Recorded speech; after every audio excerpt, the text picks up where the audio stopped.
Hey everybody, it's Michael Fox here with Rocky Bottom Gardens. As you know, we're faith-based, um, starting business. Okay, so I've got a lot of things going on in life, and recently started this whole path with Christ, and had an amazing weekend. I got baptized this Sunday, and I'm gonna come up with a little video for that. And I'm actually kind of way behind on a few videos. I got a lot of things in work. I was doing this bed project. Then I've got some outside gardening raised beds that we were working on, and some shelving over at my mom's, and just a lot of things. Okay, which kind of brings me to my topic here. It's been just really a crazy week. I had a friend of mine. His mother passed away. I'm probably gonna make a little short video on that just to commemorate her and honor her. And she was really a lovely lady. So I'm gonna pop up with something for that for her real quick. But my biggest problem here today, I've got so many things going on, and I've come to realize that I guess before my path started, Satan made me real busy. He really did. He kept me just going and going and going, and starting so many different things, and one project after the other, even before they get finished. And what I finally realized is that it's just constantly keeping me away from what I really need to be doing. And that's taking care of my family, loving them, sharing moments with them, following Christ's path. And I'm just so bogged down. And it's kind of overwhelming sometimes. And just even the simplest task, it just, kind of draws on and just keeps going and going and going. And it affects my desire to want to just jump right into the Bible and study some scriptures nowadays, and just see where all this kind of takes me, and that's what I'm really looking forward to. So trying to breathe.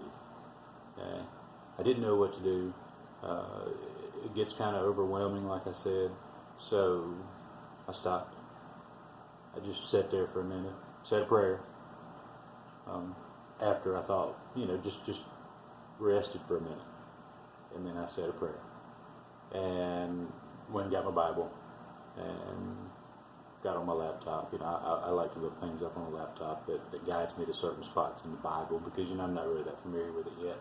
So since I'm kind of new to rereading it again, I read it whenever I was a little kid, but that was a long time ago.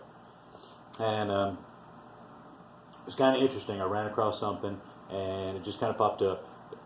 When I originally had my conversation with Steve in the beginning, I made mention of him that I felt like I was walking beside a sidewalk, and I was kind of stuck over here to the side in a bunch of mud, and I never could get out of it, and I'd see all these really cool people walking by me on the sidewalk, and then I'm kind of stuck over here, just not really going where I wanted to go, and just thinking that my feet were just too dirty to walk on this really nice path. So I guess that's really all the mental things I had going on in my head. So if you ever had those thoughts or feel that way, you're not alone. Okay. So I just ran across the scripture, and it kind of went along with that. I finally got out of the quagmire and knew that it was okay for me to walk on this path. And I wanted to share that with you. And then I want to jump back in on the whole getting bogged down with the work situation. Okay. So, in Psalms 40, verse 2, it said, "He lifted me out of the pit of despair, out of the mud and the mire. He set my feet on solid ground and steadied me as I walked along." He's given me a new song to sing, a hymn of praise to our God. Many will see what He has done, and it's going to be amazed. And they'll go put their trust in the Lord, as I'm doing right now. So, I'm not perfect by any means, and don't ever expect to be, but at least I know that He's got me on the path I need to be on, and it's okay to be on and stay on it.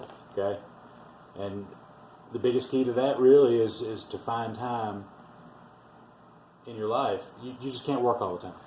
You can't start all these projects. You just can't keep going, going, and going. There's got to be a limit, and you've got to just force yourself to make time for what's important. Okay. So I got this other book here. It's called God's Word of Life for Men. It's really good. It's a devotional book. Towards the back of it, there's a section on work, and it says, many workers today are sacrificing themselves on the altar of work. They tolerate immensely harmful symptoms such as anger, chemical dependencies, loneliness, and a blind pursuit of self-fulfillment through career success. It's maybe pathological, but it's also idolatrous. I'm not sure how to say it. I apologize. Such a person worships his career as though it were God. Okay, but like all idols, work is impotent in the face of true human need. I have sat with grown men, exceptionally powerful men in business, and watched them weep as they have told me their tragic stories. Some with personal lives shattered, others with families in shambles, perhaps their character debased or their circumstances out of control.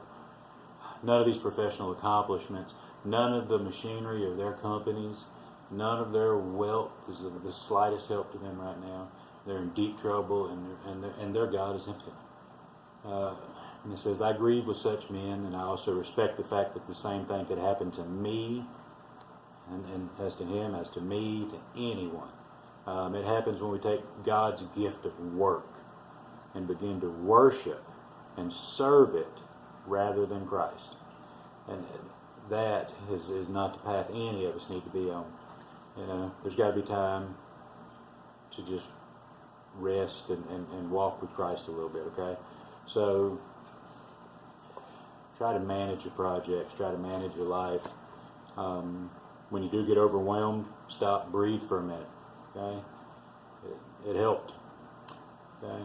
When I'm done with this, probably going to post it real quick, and then I'm feeling pretty good right now, so I'll probably jump back on a couple of my tasks, try to knock them out, but yeah, life's pretty overwhelming, and I'm going to be glad when I finish up a lot of these tasks I've got hanging out here, okay, and really set my life where I want it to be as far as my business is concerned, okay? So, thank you for joining me.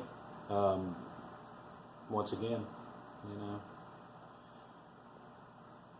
it's a wonderful world we live in. I feel blessed to be here. Yesterday was just really an eye-opener for me with the baptism, and man, it's great. Stay focused. Stay with Christ. Have a good day.